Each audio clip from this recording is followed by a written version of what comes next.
Hello, writers. I'm Josiane Fortin, and today I'm so happy to be interviewing Dianne Allen. So, Dianne is the self published author of 7 books, including Hope Realized. Thank you so much for being with me on the podcast today, and please tell us a little bit about you. Well, thank you so much for having me on the podcast today. This is so exciting. I love talking about being an author and writing and that kind of thing. I am I've been in the field of personal development and business development now for 40 years. It just seems like a long time. It makes me feel Yes. old when I say that, right?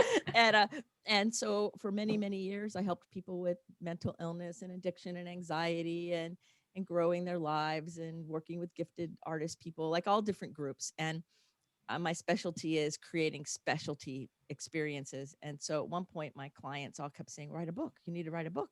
That way, then you don't have to keep repeating yourself. And so I wrote my first book then. It was like 7 years ago, I believe now. And since then, I have published 7 books since, including that one. And another one is getting ready to come out. And so it's very fun to write. I love to write, but it also is really exciting because it helps touch people in an intimate way that nothing else can do. So So, do you it's get just really really fun. excited when you get feedback from people who've read your book and they tell you like specific things that they enjoyed about it? Oh yes, oh yes. That makes my day. Like sometimes I'll just be meditating in the morning or praying and going, I wonder if any of this stuff I'm writing does anything. Like when it goes out there in the world, and then I'll get an email or a text message. Or I actually got an email this morning from one of my clients who's reading Hope Realized, and it's a daily meditation book that has activities in it to do and journaling in it to do. Like so, it's an interactive book, and she made a comment about today's reading and thanked me for it and how it was really good for her. And I'm like, when I'm writing it, I know that there's the right people out there who will just love it. And it's always cool to know that it found the person's hands, that Yeah, somehow got to the right people. There's that's nothing what better. that's what we hear all the time. Write for your audience, but then we don't know, like, are we reaching our audience? Will we find it? Will the book find it? So it's really hard. And I'm always interested and curious to know, how long did it take you to write your first book? Because sometimes, like, it's the most people, it's the longest one and the more work. So how long did it take you to write the first one? Oh, well, I'm the opposite of most people. I did it in a weekend. I, Okay. I, but it was something. My first book was called How to Quit Anything in 5 Simple Steps. And I had already been teaching that idea and that concept for quite some time. And so I guess it was a Thursday before Labor Day weekend. And it was a 3-day holiday weekend here in the US. And so I'm like, okay. And I told all my friends, we were at an event at the beach, and I said, I'm going to write my first book this weekend. And they all laughed at me. I said, it'll be to the editor by Tuesday. And they all laughed. And I said, well, when I speak it, that's what I'm going to do. So I got up Saturday morning and I grabbed a whole bunch of legal pads, my coffee, my water, and I just started writing, and it just kept coming and coming and coming and coming and coming. And pretty soon the whole day went by, and I was pretty much got up to eat, take my dog out a couple times, but I didn't do much else that day other than write. And then I'm like, okay, now it's handwritten. Now what am I going to do? And so then I said, okay, well, now I'll type it. I'll put it in a document. How about that? And so Sunday, I put it all in the document and edited it and added stories and did things to make it more cohesive as I copied what I had written. And then by Monday, it was at the editor and it was published a few months later. So I know it was because a lot of the information I'd been teaching for years, and it was really all a matter of putting it down. But I also know that work expands the time amount of time allotted. So Yes. I gave myself a deadline, like you will have it done before you go back to work on Tuesday, so that the editors have it. Like I find it humorous to have it on their desk when they open up their computer on Tuesday morning, like, look what I was doing when you weren't Yeah. looking. I was drinking this whole time and she was writing a book, right? Right. So, because I have that kind of humor within me, I'm like, okay, I'm going to do this. And it's that book, my first book, is still selling very well at 7 years later. Like people are loving it still. So, I'm glad I just did it. I just dove in and I did it, and I didn't let doubt or imposter syndrome or anything like that get in my way. Yeah. And it's fun how you say it took you a weekend, but it was years of work and knowledge accumulated that you poured on paper maybe on that weekend, but it was like a whole lifetime of experiences. So it's not like sometimes it takes a short time to write a book, but it's a lot of work to get to that point where you have so much to share and that's so like just flowing out of you. Right. That's exactly it. That's why when people say it must have been hard, I'm like, well, no, but okay. By then I had 2 degrees. I had been working in the field for what, 30 years, and I had been creating my own paradigms for how to help people transcend all their seeming limitations, and a lot of profound, big work. And so putting it down on paper and making it into a book was a logical next step. And so it seemed easy doing it that way, and it was kind of fun. But there was decades of work and understanding and creation that went into it. So you help people realize their dreams, right? Is that more or less what you said? Yes, Yes, I okay, I understood correctly. So if my dream is writing a book, well, I've done that, but let's pretend I haven't written one book. I'm an aspiring author. What advice would you give to me? I would tell you to get up every morning and find your creative time. So if it's in the morning or the evening, sit down with a pen and a paper, the old fashioned school way, and close your eyes for about 3 or 4 minutes, and then kind of open them just enough to see the paper and start writing whatever's coming to mind. Just kind of like write whatever it is, if it makes sense or not, and do that for a week or so. And then go back and look at all the content and say, okay, this is where I'm being called to write about, because you'll see themes, you'll see ideas, you'll see things that'll go together. And that way, you'll, first of all, you'll know there's no such thing as writer's block. And you'll also be able to say, oh, that's what really turns my soul on. So then it makes writing the book easier because it's natural, instead of trying to Yes. fabricate in our mind, oh, I want to write about this topic. Well, that might be a good idea, but it may not be what resonates more deeply with you. So if you start with a little bit of just kind of writing, you'll see something that has a deeper calling. So then it's much easier to write it because it's got a much more power. So each one of those 7 books, you felt compelled to write them? You felt inspired to write them? Absolutely. I don't write anything unless I'm internally inspired to do it. I'm working on book number 8 right now. And I started it 5 years ago or something. And then I put it down and I wrote another book instead. And then I did this. And now this one's coming back up. So I like to really pay attention to what my inner heart's desire is and my inner soul. And then say, okay, this is what really feels in alignment with me today to put into the world as a gift. Like for me, I'm humbly offering this gift, and whoever would like it to receive it, great. I notice how you talk about intuition on your website. So, Mhm. how can you use your own intuition, personal intuition, to help other people? Can you have intuition about their lives? Like, how does that work?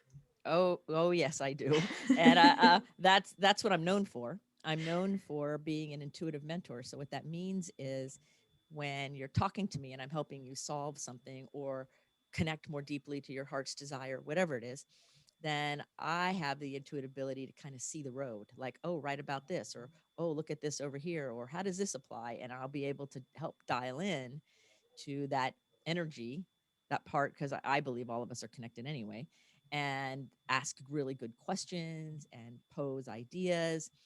And then through that kind of like is like a jumper cable and kind of awakens your own inner intuition, whether you realize it or not. And then that creative spark makes whatever you is trying to come through you and be created even more powerful and more amazing, because it's like sometimes we have to go a little deeper than our ego wants us to. And so I spend almost all of my day using my intuition to help people kind of stay on their path and be inspired. And I was just working with a client on checking where the gaps are. Like, she has this really great job, but then there's all these other things she wants to do with her life. And so she's not fully fulfilled in her job, but she wants to do these other things. One of them is writing a book. Another one is learning some musical instruments. And so we were really just working with how can you do a yes and without sacrificing in a negative way what's going on. So I love my work and I love using my intuition. And all my books have my intuitive I find that so flavor in them. impressive because I always say I'm disconnected from intuition. I'm so like tactical, logical, and I'm interested in the topic and the idea of tapping into my intuition, but Hmm. I don't feel like I'm able to do it. So I always find that impressive when people are kind of connected and they use that, their feelings and stuff like that. It's just like amazing. Like I wish I had that guide, like that came from inside me, like tell me what to do and where to go and what to choose. Like that sounds amazing.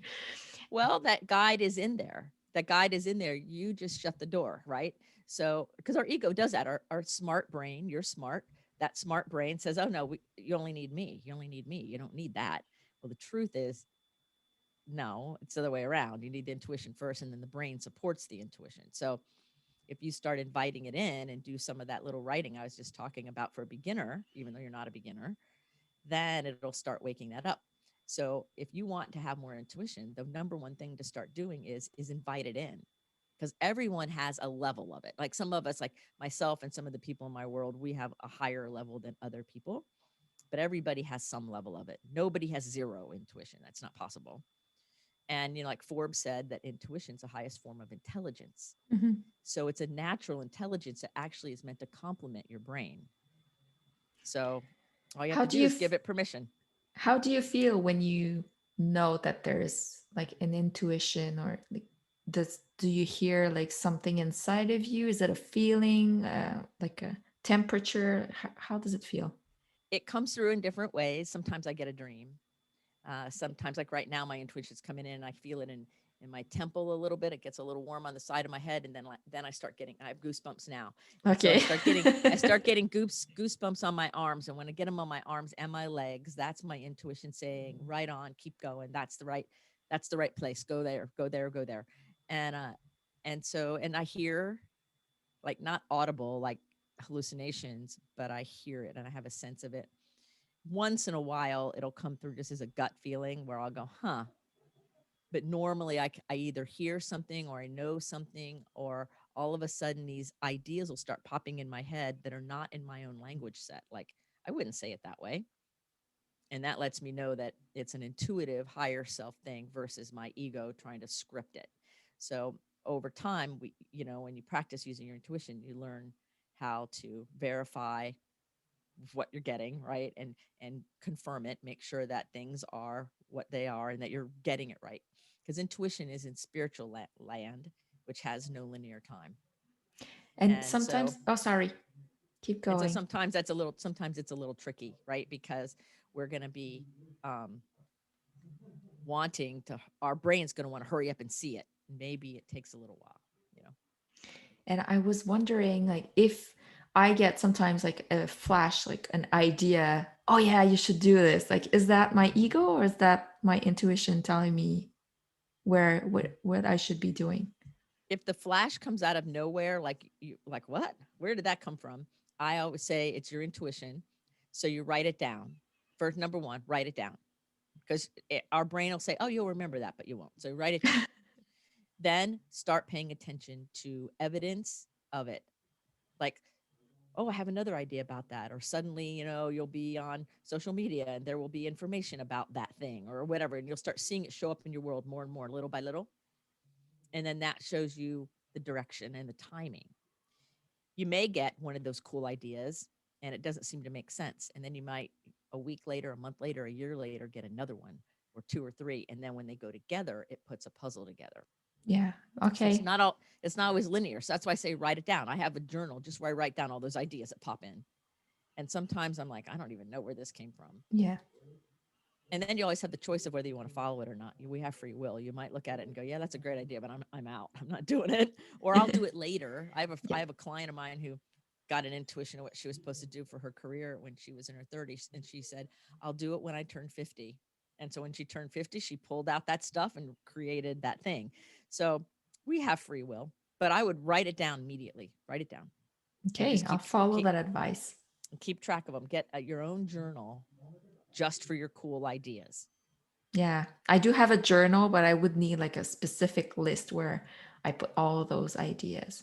Correct. Okay, perfect. And changing topic completely, Okay. what did you find was the hardest thing about becoming a self-published author? Was it the writing, the editing, the technical part of it of going? I don't know if you use Amazon. What platform do you use?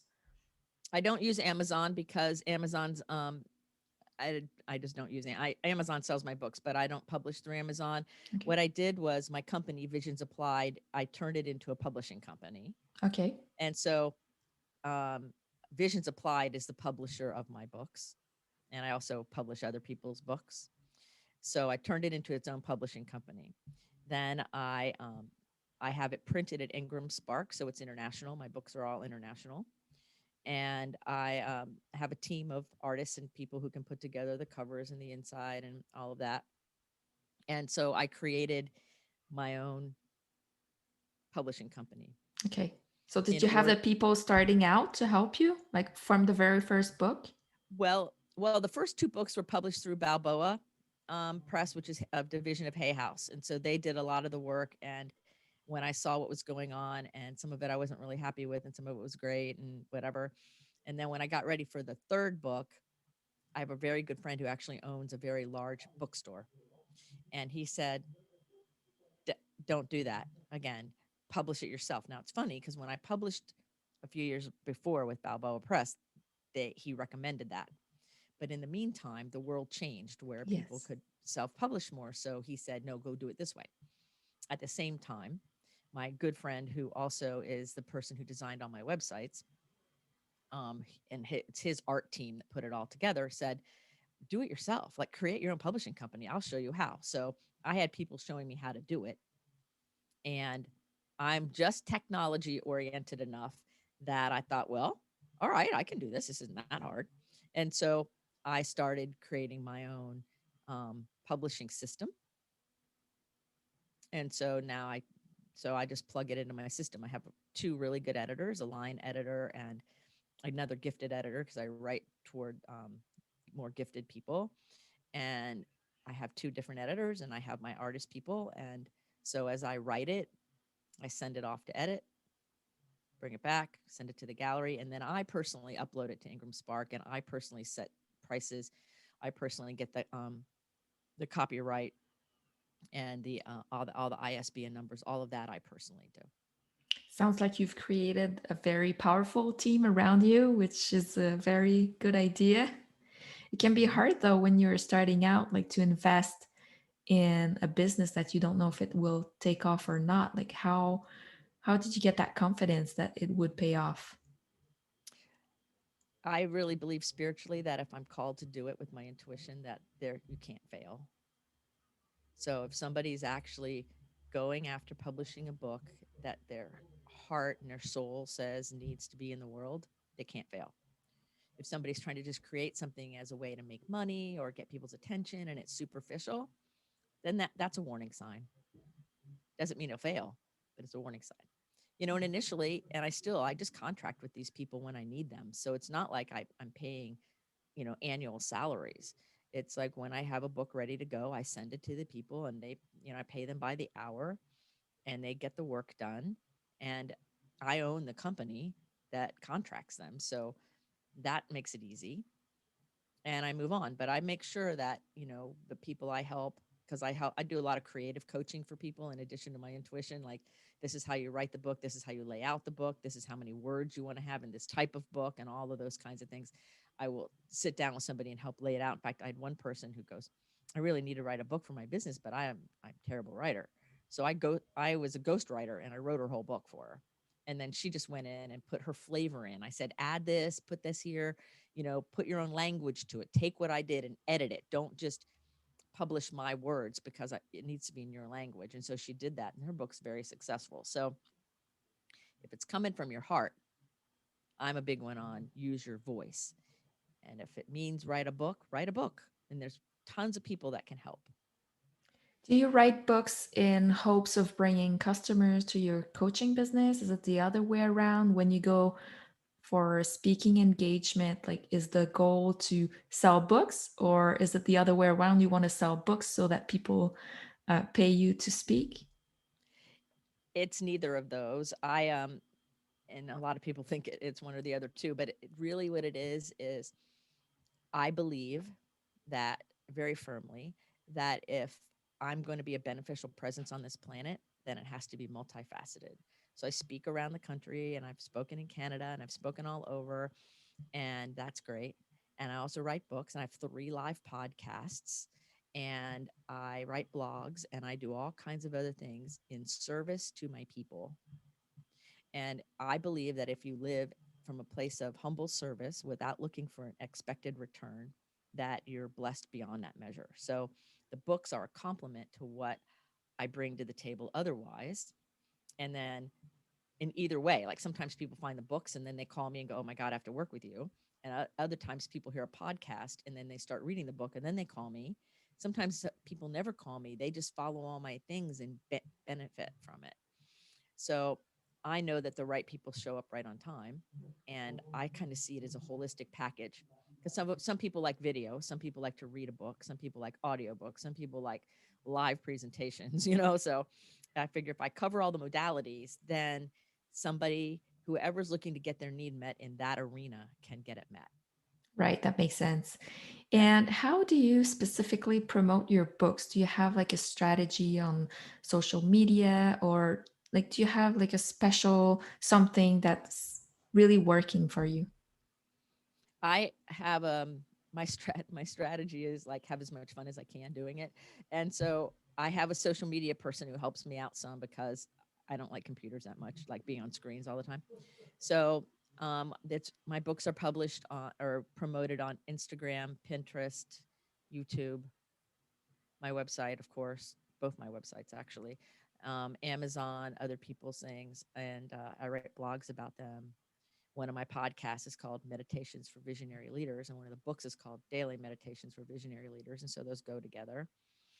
And the other best way I promote that is I keep reminding people about the books. Like eh, I always want to tell everybody, if you've ever written a book, to never just say it one time that the book is there, to keep reminding people, because like this is June 1st, 7 years ago, was when I did the very first book signing of my very first book. And so I was like so excited as a new author, and I had the right pen, and because you have to use a certain pen when you're signing books, and there's a certain way you do it on your first book signing and all of these things, right? I was so excited, and we sold out, and it was like really exciting. And that was 7 years ago.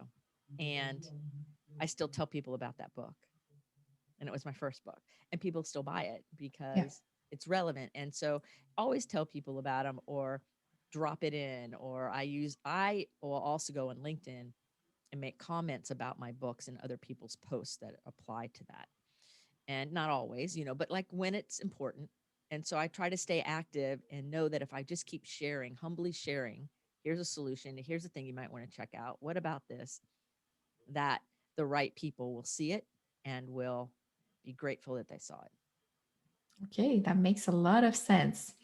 So, thank you so much for being on the podcast and sharing all your experience, like 7 years of being a writer. That's very impressive. And I hope to see many, many more books coming from you. Are you writing on some? You said there is some other book coming out. Was it called? When was it? Will it be The out? next book coming out is called Someone Gets Me: How Intensely Sensitive People Can Live in an Insensitive World. Okay, awesome. What date is it out? It's in edit right now, so I'm not really sure exactly what the Okay, timing will be, but it will be out in the fall, in the fall. and Okay. at some point. And it's called Someone Gets Me because my podcast is Someone Gets Me. I have a Someone Gets Me community, so it's all around that theme of being understood. Okay, awesome. And when's the next one coming? Do you know what you're going to be writing about next? I have no idea. Okay. I have no idea.